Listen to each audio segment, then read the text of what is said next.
Hello everybody and welcome back to BRG Plays KSP. Had another absolute disaster. I recorded the first part of this video completely without sound. I've no idea how I did that, but I did.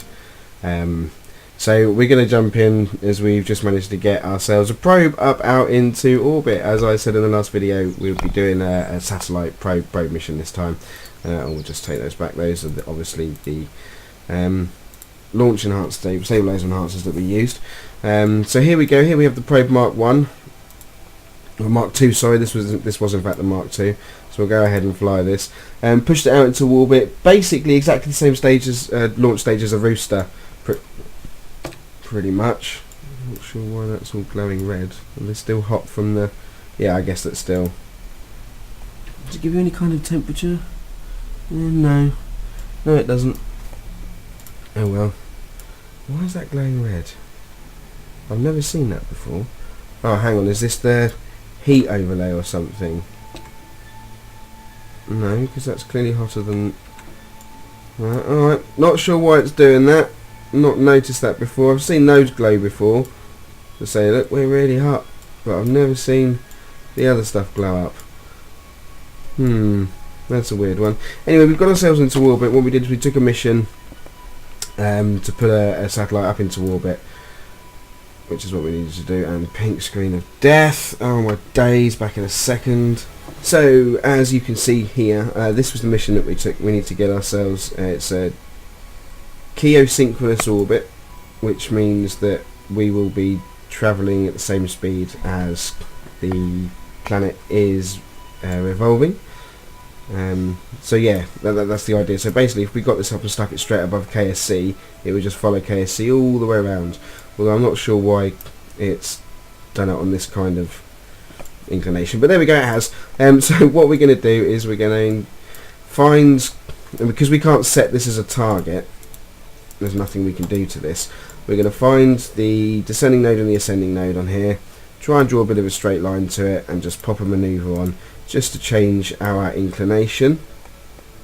So let's do that. So we've got the same kind of inclination as the target trajectory. There we go. I got there in the end, so we want to bring that just a little bit more. That's pretty damn close, I'd say. I'd go with that. So we'll go ahead, get out to there and perform that burn, and then once we get to the right bit opposite the periaps and the apoaps, will burn out so that we can match those as close as possible. Now I'm currently trying to maneuver this craft towards our target vector, and you'll notice it's not really going very well. It's not going very well at all. We do have a tiny bit of fuel left in this stage, but I'm not going to use it because it's really difficult to try and turn this just using the electric charge. So this will move now, just an awful lot slower. So we'll get ourselves up towards this, we'll get ourselves out to our target vector, and we shall complete the burn and change our inclination.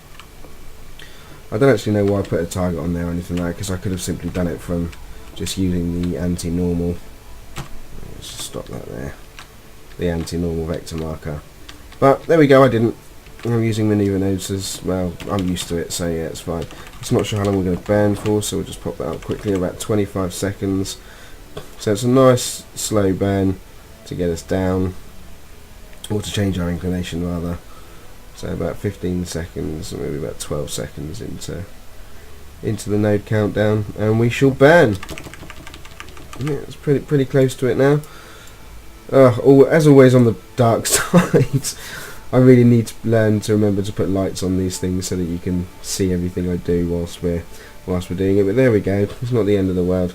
So yeah, let's go ahead and let's make this happen. Don't even need to look at what we're doing. We just need to get down close to it. So we're just going to stick on our anti-normal vector marker and wait for this to count its way down to 0. We'll slow it down as it gets to about 100, just to get us as close to it as we can, basically.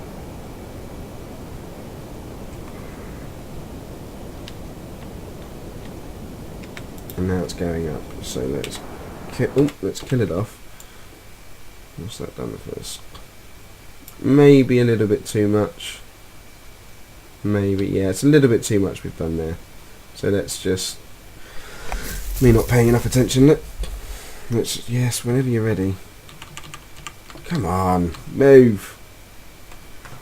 I'm on the dark side, so oh yeah, we've still got some charge coming in. Should have put RCS on this, folks. Yes, I know I should have done, but I didn't. There we go. There's times like this when RCS is really, really helpful. But we're using the reaction wheel that's inside our probe unit to make this work. That's what's happening here. Let's just bring that down now. I'll take that. I'd take that. That's almost good enough. That's wonderful. There's some debris on its orbit. So we'll get out to here. I'll add a maneuver and we will push out towards the periaps. Just spin up the tiles a little bit so they match up. That's wonderful. So we'll go ahead and move towards that target vector. And we'll push out to there, then we'll slowly push out from there. We'll push our apoaps out to where it needs to be, over to here, and hopefully we'll get there quite soon. But as you can see, I mean, this is simply just orbital mechanics. All this is us just using Kerbal sphere influence, using tiny little maneuvers to create different orbits to fulfill the mission. That's literally all we have to do. It's good for me because it means I know that we won't struggle anywhere near as much when it comes to trying to get space stations up that we can actually dock with. Because yes, that is happening. That still is very much my intention. So let's go ahead and burn. Please excuse me, I do apologise. At the tail end of a cold. It's not very nice. Alright, that'll do for that. And then let's create a manoeuvre over here. As we come around this way, so let's make it there, add a manoeuvre, and let's just push our apoaps out, because obviously this is now our apoaps. Let's push it out. So very, very close to where it needs to be. Like so. Yep, that should do that. So let's get ourselves round towards there.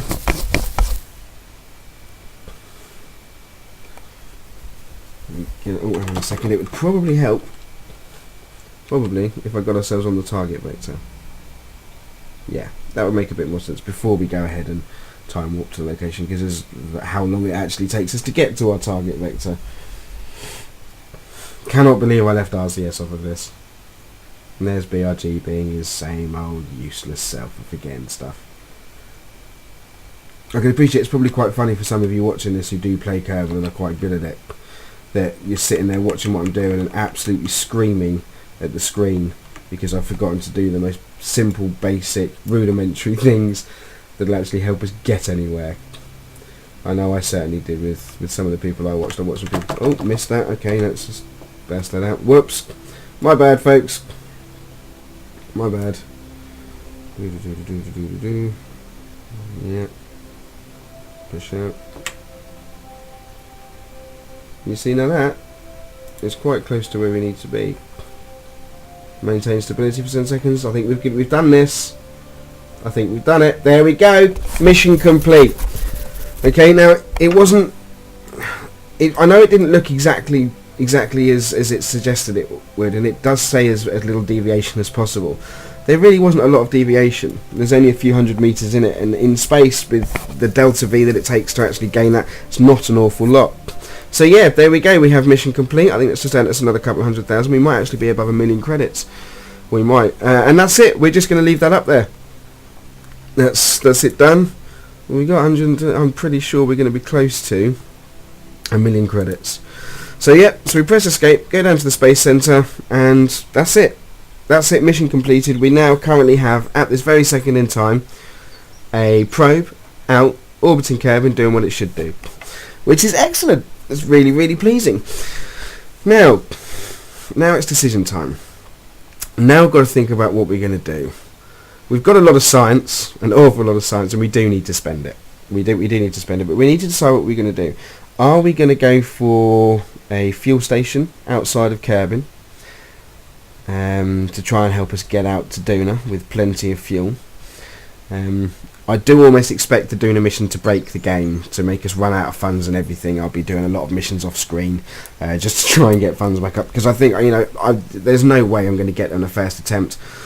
The first attempt is probably going to have to be unmanned, just to actually get something out onto Duna and then pull the science data back and complete the mission before we even think about trying to get something to land on Duna and then come back again, because obviously we're going out, landing on another planet. I don't know what the gravity's like in Duna. I don't know if it's stronger or weaker. I will have to do some research for it, but you know, it's absolutely fine. I'm quite happy to do it. I'm quite excited by the prospect of getting out to Duna and to Ike, one of its moons. I believe Ike is quite similar to Minmus with regards to gravity. I'm not sure about size. Or do we try and take a rover over to Minmus and go and have an explore? What missions have we got? Fly by the sun, visual surveys, plant a flag on Minmus, science data from Minmus, explore Ike. Here's another one. 156,000 credit advance, but we've got Duna on the go at the moment.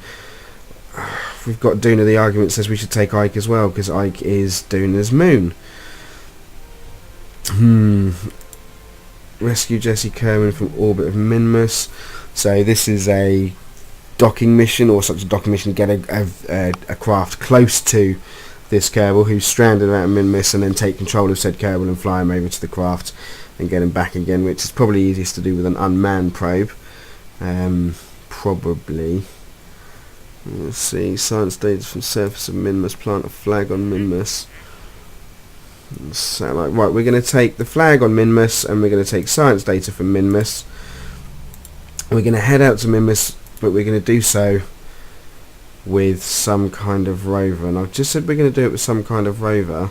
We don't have the parts we need for a rover, I don't think. Let's have a quick look in utility. I don't think we've got any wheels that have power. I really don't. Utility, that is fixed landing gear, just brake speed, and it's steerable.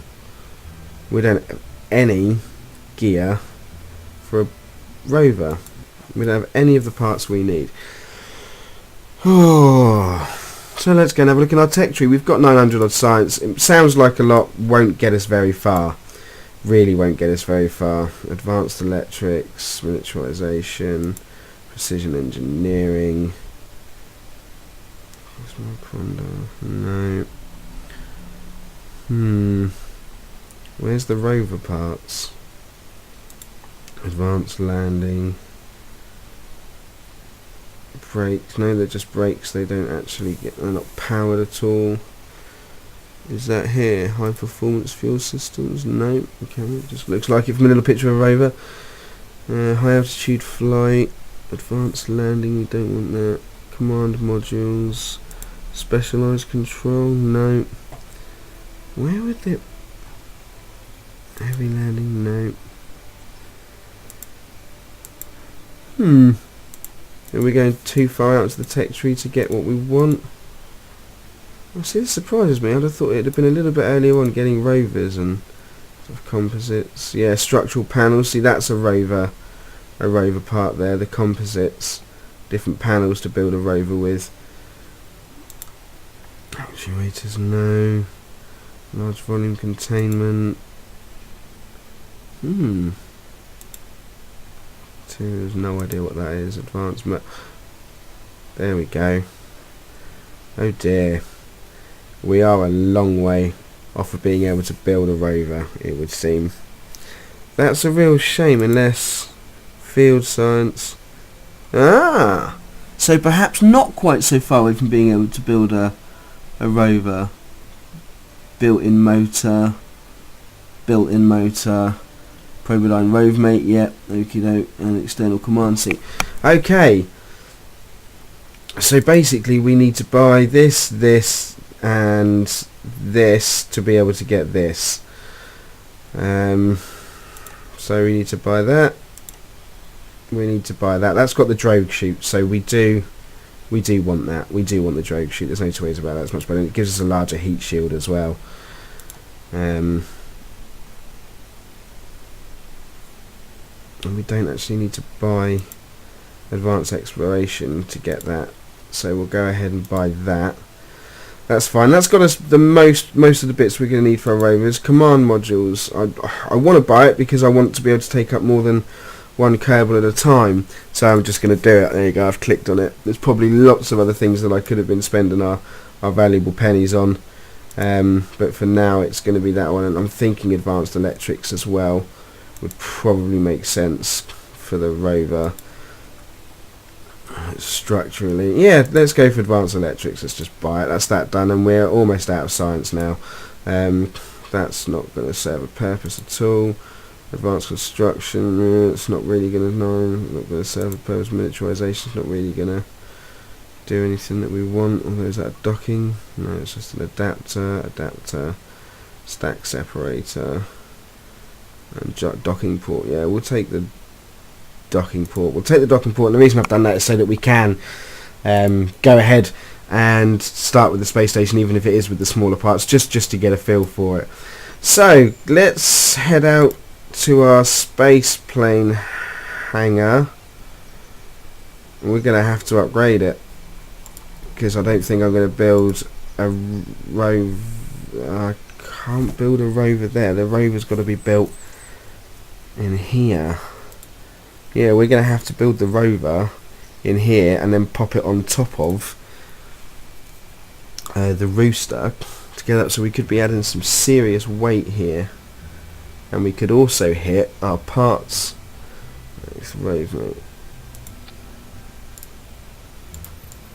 Okay, so yeah, there's the base of a rover. There's the command seat for it. Okay. We need to get some wheels on there. This is a first for me, is building a rover that I'm actually intending to take to another my god, they're big wheels. They really are. Why don't they fit properly? Because it's pretending like it's... Okay, have I used that rove mate in the right part? Before we do this, actually, should we just head back and have a quick read? Realistically, I should have done this before I did the video. In fact, yeah, that's what I'm going to do. I'm going to end this one here. We're going to end this episode here.